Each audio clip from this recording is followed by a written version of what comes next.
être celui qui va annoncer l'évangile selon le très saint apôtre évangéliste Matthieu. Que Dieu, par l'intercession du saint et glorieux apôtre évangéliste Matthieu, t'accorde d'annoncer la bonne nouvelle avec force pour l'accomplissement de l'évangile de son Fils bien-aimé, notre Seigneur Jésus-Christ. Sagesse, tenons-nous droit, écoutons le saint évangile. Paix à tous. Et à ton esprit. Lecture du saint évangile selon saint Matthieu. Gloire à toi, Seigneur. Gloire à toi. Soyons attentifs. En ce temps-là, Jésus, ayant appris l'arrestation de Jean, regagna la Galilée et quittant Nazareth, vint s'établir à Capharnaüm au bord de la mer, sur les confins de Zabulon et de Nephtali. Ainsi devait s'accomplir cet oracle du prophète Isaïe.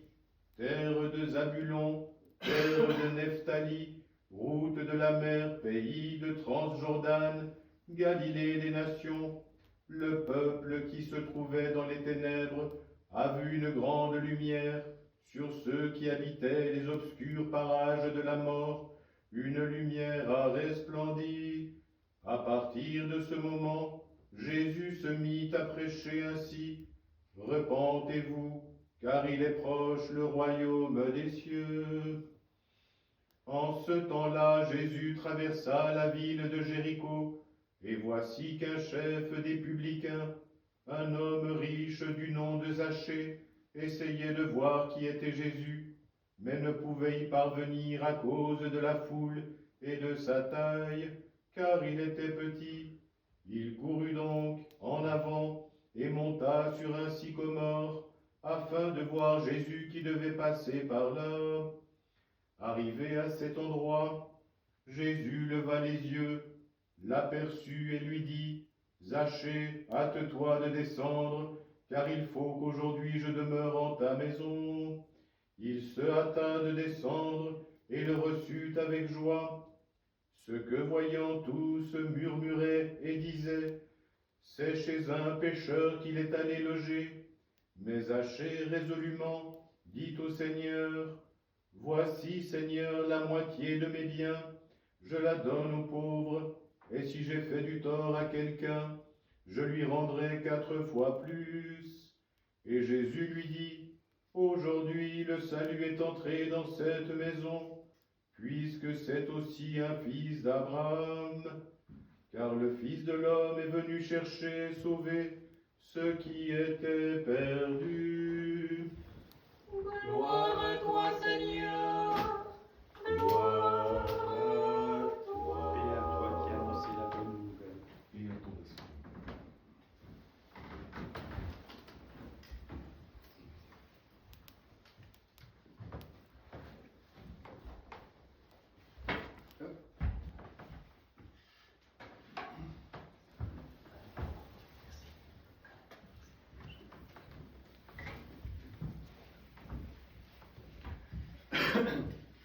Au nom du Père et du Fils et du Saint-Esprit, ainsi soit-il. Chers frères et sœurs, nous sommes tout à la joie de la fête de la théophanie, du baptême du Christ, qui manifeste sa divinité de manière très claire et qui annonce ce dimanche-ci où nous commémorons le début de son ministère public et en donne au fond le sens. Ce n'est pas un prophète, ce n'est pas un homme instruit que l'on va visiter, c'est Dieu fait homme. Et aujourd'hui, nous commémorons aujourd'hui déjà véritablement quelque chose qui s'annonce, pré-carême, que nous commencerons la semaine prochaine, avec aujourd'hui le dimanche de Zachée, qui nous invite à véritablement entrer dans ce qu'a été le ministère du Christ parmi les hommes. Et je vous donnerai aujourd'hui une lecture d'une très belle homélie de l'archiprêtre Boris Bobrinsky sur le dimanche de Zachée. Cet évangile d'aujourd'hui, l'évangile de Zachée rencontrant le Seigneur, ouvre le chemin de préparation à la quarantaine de Pâques. Le chemin de Zachée, c'est le chemin de notre propre vie, car chacun des moments de cette rencontre d'aujourd'hui avec le Seigneur est significatif pour notre propre vie. Tout d'abord, une rencontre qui pourrait sembler être un hasard. Jésus passe, il aurait pu passer par un autre chemin, Zachée est là, il aurait pu ne pas être là. Est-ce cependant vraiment un hasard? Non, car ce qui apparaît un hasard aux yeux de l'extérieur se manifeste comme correspondante au plan de Dieu, à sa volonté, à sa justice, à son amour. Jésus passe par là parce qu'il devait passer par là. Zachée monte sur l'arbre car il avait un besoin impérieux de voir Jésus. Il grimpe, poussé par quelque chose de plus fort que lui, qui n'est sans doute pas une simple curiosité comme on pourrait se l'imaginer de prime abord. C'est quelque chose de très profond qui le pousse à faire une action presque ridicule, honteuse, qu'un homme de bon sens ne ferait pas. Surtout pour un homme de condition, grimper sur un arbre pour voir passer quelqu'un. Serait-ce un thaumaturge?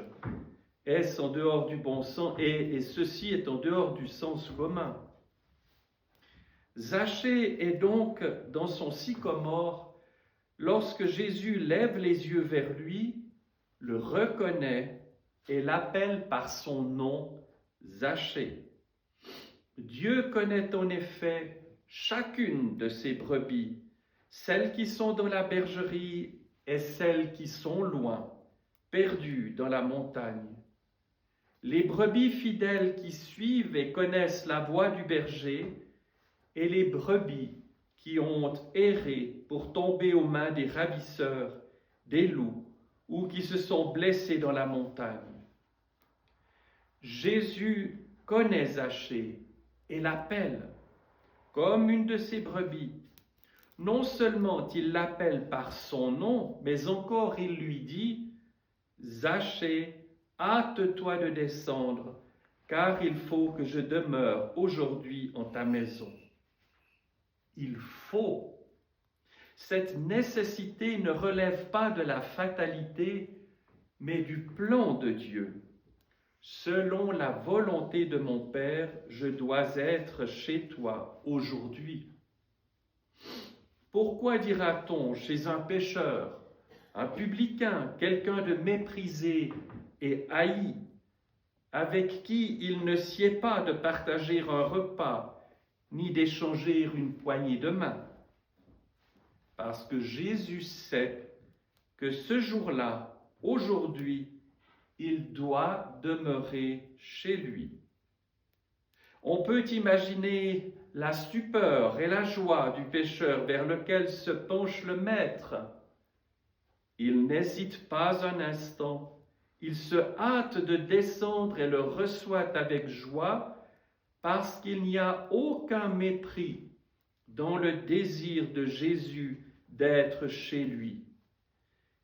Jésus veut être accueilli dans cette maison. Autrement dit, il veut que Zachée lui ouvre son cœur. Et c'est exactement ce qui se passe. Dans le cœur de ce pécheur endurci, qui a commis tant d'injustices en recouvrant des impôts dus et non dus, il y a un retournement extraordinaire. Alors que tous murmuraient, en voilà encore un qui se présente comme un maître de sagesse et pourtant qui s'en va partager un repas avec un pécheur endurci et invétéré. Et de cette parole jaillira la réponse de Zachée auquel Jésus n'aura adressé aucun reproche. Jésus est là, buvant et mangeant avec lui. Comme souvent on lui aura reproché, le voilà qui mange et qui boit avec les pécheurs et les femmes de mauvaise vie. Par le fait même de partager avec lui son repas, Jésus bénit la famille, la maison et toute la maisonnée. Alors Zachée dit résolument au Seigneur, « Voici, Seigneur, je donne aux pauvres la moitié de mes biens. » Quelle extraordinaire conversion! Quel retournement profond du cœur qui désormais ne peut plus continuer à faire ce qu'il faisait auparavant.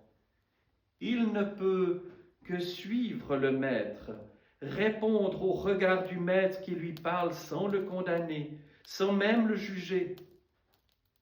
Voici, Seigneur, je donne aux pauvres la moitié de mes biens, et si j'ai fait tort à quelqu'un,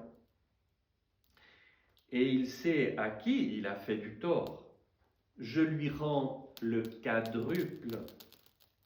Et Jésus dit simplement, le salut est entré aujourd'hui dans cette maison.